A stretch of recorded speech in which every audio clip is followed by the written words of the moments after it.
Good morning and welcome back to our online classes organized by Bagadiya Bal Vidya Niketan. In the last video, in the last class, we have completed our second lesson of civics, and I have already sent you the question answers. First of all, do those question answers in your fair notebook.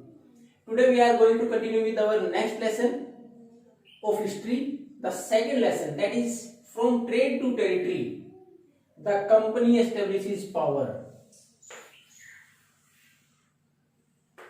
From trade to territory, trade व्यापार, व्यापार से territory area reason क्षेत्र, कि व्यापार से किस क्षेत्र के ऊपर कब्जा कर लेना है। The company establishes power, company ने अपनी पावर की स्थापना, अपनी ताकत की स्थापना, अपने शासन की स्थापना की। तो ये था लेसन का नाम फ्रॉम ट्रेड टू टेरिटरी, और ये किस प्रकार हुआ, we are going to know about it in this lesson. इस लेसन में हम यही पढ़ेंगे कि किस प्रकार एक व्यापारिक कंपनी, एक वो कंपनी जो केवल व्यापार के लिए भारत में आई थी और अल्टीमेटली उसने हमारे ऊपर इतने लंबे समय तक शासन किया, और नियरली अबाउट फॉर 200 ईयर्स, लगभग 200 साल तक शासन की बात करें। व्यापार तो लंबा चला, लेकिन शासन की बात करें तो लगभग 200 साल तक भारत पर शासन किया। अब ये जब हमारे यहां आए थे कौन, ब्रिटिशर्स, और एक व्यापारिक कंपनी जिसकी बात करें, एक ट्रेडिंग कंपनी जो भारत में आई थी, तो उस टाइम पर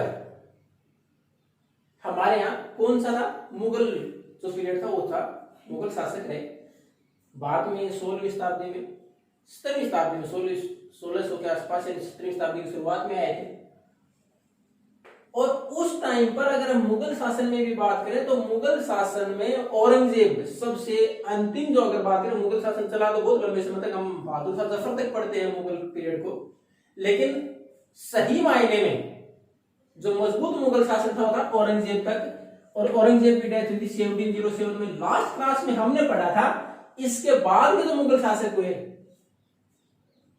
चाहे वो बहादुर शाह जफर हो, चाहे फारूक शाह हो, चाहे आलमगीर हो, चाहे शाह आलम हो, ये सारे क्या कहलाए, लेटर मुगल्स, यानी वास्तविक मुगल शासन के बाद के मुगल शासक।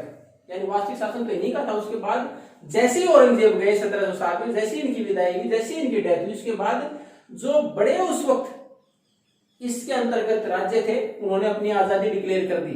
दे असर्टेड देयर ओन इंडिपेंडेंस, अपने आप को स्वतंत्र घोषित कर दिया, और नए राज्य बने जिनका की सेंटर अब दिल्ली नहीं रहा।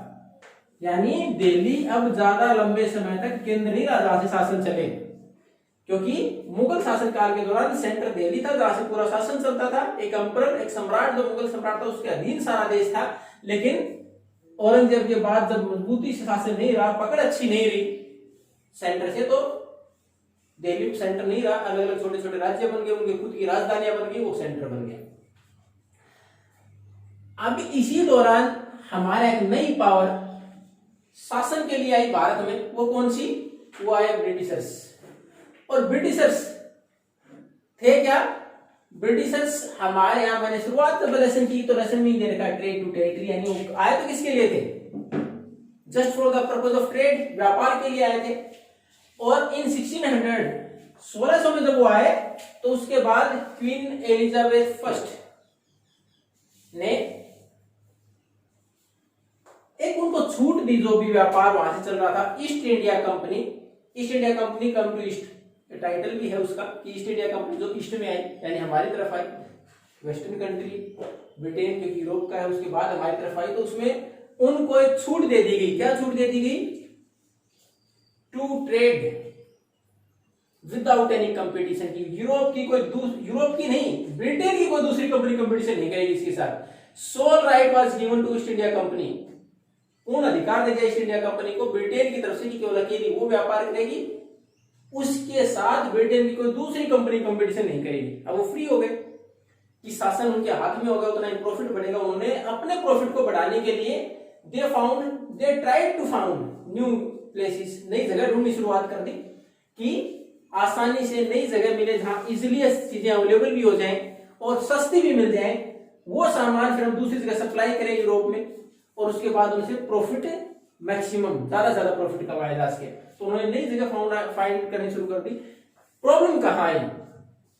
प्रॉब्लम आई ईस्ट इंडिया कंपनी जो ब्रिटेन की थी उसको तो ब्रिटेन ने छूट दी थी, but it can't stop the other European companies. लेकिन यूरोप के बाकी देशों की कंपनी को थोड़े रोक सकते थे, उनको वो नहीं रोक सकते थे। तो इस प्रकार ईस्ट इंडिया कंपनी 1600 में तो क्वीन एलिजाबेथ ने उनको छूट दे दी और उन्होंने अपना व्यापार करना मुक्त तौर पर, यानी ब्रिटेन की दूसरी कंपनी कंपटीशन में नहीं, मुक्त तौर पर व्यापार भी करना शुरू कर दिया। एक इसमें वर्ड आया मर्केंटाइल। ये होता है वो कंपनी या वो ट्रेडिंग पोस्ट जो कि ट्रेडिंग कंपनी जो प्रॉफिट के लिए काम करे, जैसे चीजें सस्ती खरीदे और महंगी बेच दे, प्रॉफिट कमाए। लेकिन बाकी यूरोपियन कंपनी जब आनी शुरू होगी तो प्रॉब्लम कहां बढ़ी? अब प्रॉब्लम बढ़ी कहां? जैसे जैसे हमारे पास कोई एक चीज अवेलेबल हो, खरीदने वाले ज्यादा हो, the condition come up to the auction. जैसे बोली लगती है ना किसी चीज की कि एक बोलता मैं 5 में लूंगा, दूसरा बोलता नहीं मैं इसके 7 रुपए दे दूंगा, तीसरा बोलेगा मैं 10 दे दूंगा रिक्वायरमेंट के अनुसार, तो उन चीजों की कीमतें बढ़ने लगी। अब ये व्यापारिक कंपनी है, अगर ये कंपनी अगर महंगा खरीदेगी और अगली जगह जब रेट बेचने के समय पर ज्यादा महंगा, अगर कोई खरीदने वाला नहीं मिलेगा तो प्रॉफिट कम हो गया। एक तो बहुत सस्ता खरीदे क्योंकि दूसरा कोई कंपटीटर नहीं, और फिर महंगा बेचे, उसमें क्या है प्रॉफिट ज्यादा था। लेकिन जैसे कंपनियों का कंपटीशन बढ़ा तो प्रॉफिट कम होता चला गया। और एक प्रॉब्लम और, कॉमन चीजें, कॉमन सप्लाईज आर रिक्वायर्ड। जो चीजें व्यापार के लिए इनको चाहिए थी वो सारी कॉमन थी, मतलब या तो सिल्क या कॉटन क्लॉथ, उसके बाद स्पाइसेस, भारत से सिल्क या कॉटन उसकी डिमांड ज्यादा थी लोग में। उसके बाद स्पाइसेस की, चाहे वो पेपर है, चाहे क्लोव है, चाहे कार्डामम है, इनकी डिमांड ज्यादा थी। तो जब सारी कंपनियां वही व्यापार कर रही हैं, वही सामान बार बार खरीदे, तो यहाँ कीमतें बढ़ी तो वहां प्रॉफिट कम होता चला गया। अल्टीमेटली सिचुएशन कैसी बन गई? ऑफ राइवल, विरोध की स्थिति बन गई। And they have to fought war to control the trade. व्यापार को नियंत्रित करने के लिए अंत में युद्ध तक की नौबत आ गई और इन्होंने एक दूसरे के लिए, अब देखो इसमें कौन कौन आ गए कि हमारे यहां जब ये ब्रिटिशर्स से पहले 1498 में पुर्तगाल ने हमारे यहाँ व्यापार की शुरुआत कर दी थी। और ये पुर्तगाल की तरफ से हमारे यहाँ जो सी रूट भारत तक ढूंढने वाला व्यक्ति कौन था, जिसको हम बोलते हैं कि भारत की खोज किसने की? भारत की खोज नहीं, भारत तो था, उसके लिए समुद्री रास्ते से व्यापारिक रास्ते की खोज किसने की? वो थे वास्को डी गामा, जिन्होंने 1498 में वो हमारे यहाँ पहुंचे थे। वास्को, ये गोवा में जगह है वहां, तो वास्को पुर्तगाली आ गए। उसके बाद उनके पीछे पीछे डच आए व्यापार करने के लिए, फिर धीरे धीरे फ्रेंच आ गए। देखो कितने सारे हो गए, ब्रिटिशर्स, पुर्तगाली, डच, फ्रेंच, इनमें आपस में कंपटीशन। तो कंपटीशन के दौरान जब इतने सारे राइवल, इतने सारे विरोधी हो गए, प्रॉफिट बढ़ नहीं रहा था, तो इन्होंने जब एक नियंत्रित करने के लिए क्या किया? They sink the ships of each other, एक दूसरे की जहाज, जो पानी के जहाज में व्यापार होता है उनको डुबोना शुरू कर दिया। ब्लॉकेज ऑफ एरियाज, रास्तों को ब्लॉक करना शुरू कर दिया कि दूसरा उस पर न आए। तो इस प्रकार ये आपस में कंपटीशन में एक दूसरे के साथ इस प्रकार का व्यवहार करते रहे। एक प्रॉब्लम हो रहा है जो लोकल रूलर्स है उनके सामने, अब कौन सी कंपनी कहाँ कितना व्यापार करे, कितना टैक्स से वसूले, कौन किसको अधिकार दे। तो लोकल रूलर्स के साथ भी इनका धीरे धीरे आपस में कंट्राडिक्शन, विरोधाभास और आपस में कन्फ्लिक्ट, विवाद होने शुरू हो गए। तो ये परेशानी आई इसको। अब एक रास्ता जो बचता था, अब तो व्यापार करना है, दूसरे की सहायता ले और स्वतंत्र तौर पर करें, उसमें डिफरेंस है, तो क्यों उस एरिया पर अपना खुद का कब्जा करे, अपने आप व्यापार मुक्त हो जाएगा, दूसरे से पूछना ही नहीं पड़ेगा। तो ये कंडीशन क्रिएट कर दी खुद के शासन करने के, यानी ट्रेड से ट्रेड टेरिटरी पर चले जाएं, यानी व्यापार तो बहुत हो गया, अब थोड़ा क्षेत्र पर कब्जा करें ताकि व्यापार आसान हो जाए। तो ये कंडीशन से जिसकी वजह से ऐसा हुआ। अब लोकल रूलर के साथ में इनकी जो कंफ्लिक्ट हुई, तो उसके बाद 1651, अब ये शुरुआत हमारे यहाँ जब जैसे देखो हमने शुरुआत में की थी वेस्टर्न कोस्ट से, वेस्टर्न कोस्ट, अब ईस्ट और वेस्टर्न कोस्ट की बात करें तो वेस्टर्न कोस्ट हमारा केरल, उसके बाद गोवा वाला, फिर या महाराष्ट्र तक, गुजरात तक जो है ये वेस्टर्न कोस्ट है, उधर से व्यापार की शुरुआत की थी।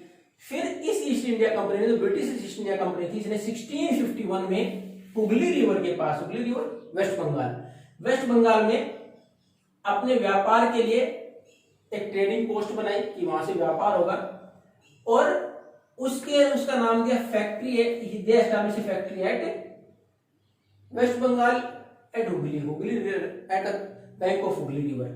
अब इसमें देखो फैक्ट्री आजकल क्या है, where we are going to do the production of different goods.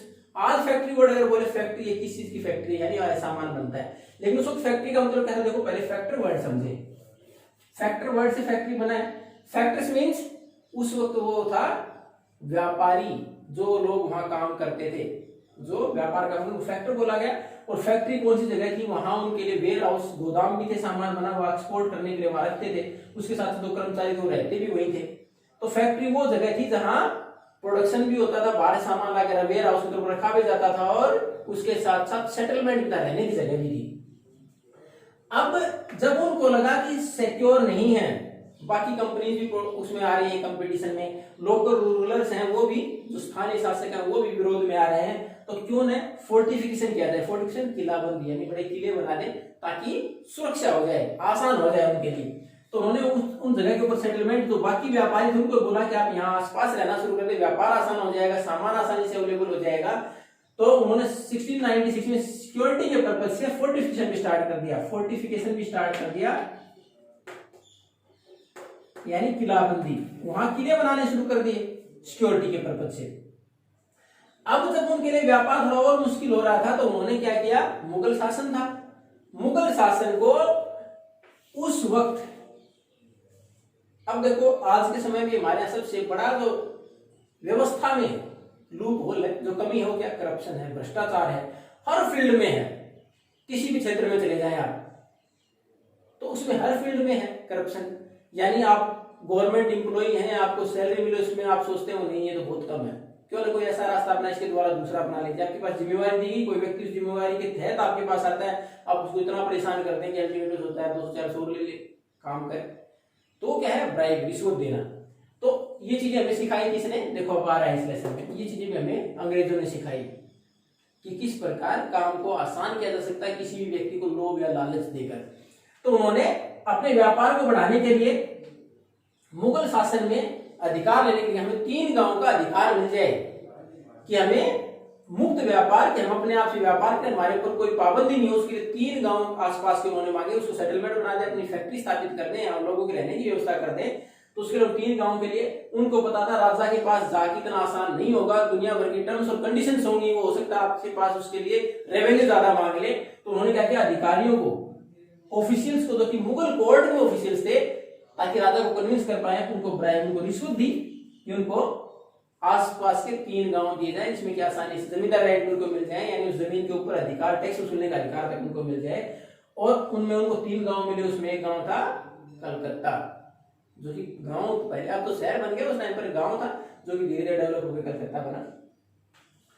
अब उनको पहली बार मुगल शासन की तरफ से अधिकार किसने दिया, औरंगजेब ने। औरंगजेब ने एक फरमान जारी किया उस एरिया के लिए कि यहां वो व्यापार ड्यूटी फ्री यानी टैक्स नहीं लगेगा, यहां से जो व्यापार है उस पर टैक्स नहीं लगेगा, उसके लिए ड्यूटी फ्री ट्रेड के लिए फरमान जारी, फरमान होता शाही आदेश, सीधा राजा का आदेश आया, औरंगजेब का आदेश आया कि यहाँ ड्यूटी फ्री ट्रेड है इनके लिए, अंग्रेजों के लिए। लेकिन प्रॉब्लम क्या आई, एक तो ये जो जितने ब्रिटिश सर यही चाहते थे कि और छूट मिले उनको, यानी जो औरंगजेब ने छूट दी उसके अलावा छूट और बढ़ाई जाए हमें, और दूसरा वो मैनिपुलेट करते चीजों को। अब उसमें मैनिपुलेट कैसे करते हैं, इसमें एक एग्जांपल दे रखा है कि औरंगजेब ने छूट तो किसको दी थी, कंपनी को दी थी, यानी कंपनी के नाम पर जो व्यापार होगा उसको टैक्स नहीं देना। लेकिन अब एग्जांपल के तौर पर, यानी आप यहां से कोई अपना ग्रुप स्थापित करके उसको छूट मिल जाए, लेकिन आपने किसी को एम्प्लॉय रखा है, आप दुकान के लिए जहां से सामान लेके आते हैं, चलो एक एग्जांपल ले लें, आपकी दुकान है, दुकान पर आप बल्क में सामान लेके आते हैं, और जहां सामान लेके आते हैं उसने आपको दे रखी कि आप इतना व्यापार हमारे साथ करते हो, तो ये 30 रुपए की चीज चलो आपको हम 25 में दे देंगे, किसके लिए, आपकी दुकान के लिए किया गया है। लेकिन आपने दुकान पर एक व्यक्ति को काम पर रखा हुआ है, वो भी सीधा वहां चला जाए कि नहीं मेरे को सामान 25 में दो, जबकि पूरी उसके लिए था कि उसकी सेल कुछ है ही नहीं, उसको घर के उपयोग के लिए थोड़ी सी चाहिए, तो शायद वो थोक कर मिले तो उसको नहीं देगा। ऐसा यहां हुआ कंपनी को अधिकार दिया था इन्होंने कि कंपनी को अधिकार दिया कि आपके ऊपर टैक्स नहीं लगेगा, लेकिन जो एम्प्लॉय थे उसके, जो ऑफिसर्स थे, उन्होंने खुद का निजी व्यापार करना शुरू कर दिया, उसमें भी उस टैक्स का इस्तेमाल किया। उन्होंने टैक्स देने से मना कर दिया कि हमें तो छूट है, जबकि टैक्स तो कंपनी के नाम पर थी, किसी एक पार्टिकुलर इंडिविजुअल के नाम पर नहीं थी। इंडिविजुअल व्यक्ति का व्यापार था, उसको टैक्स देना था। और इससे क्या हुआ, बंगाल के अंदर रेवेन्यू की स्थिति खराब होती चली गई। राजा के पास रेवेन्यू, वहां के नवाब के पास रेवेन्यू कम होती चली गई। तो ये स्थिति थी, जब रेवेन्यू नहीं होगी तो शासन चलेगा कैसे। तो इसकी वजह से मुर्शीद कुली खान जो नवाब थे, उनका नाराज होना जायज था, उन्होंने धीरे धीरे लिमिटेशंस लगानी शुरू कर दी ब्रिटिश व्यापार के तौर पर। अब आगे नेक्स्ट लेसन में पढ़ेंगे कि फिर उन्होंने कंपनी ने इसे बाहर निकलने के लिए कौन सा तरीका अपनाया, किस प्रकार भारत में शासन स्थापित किया, किस प्रकार युद्ध लड़के उस बाकी एरिया को कंट्रोल करना शुरू किया। Thank you and nice.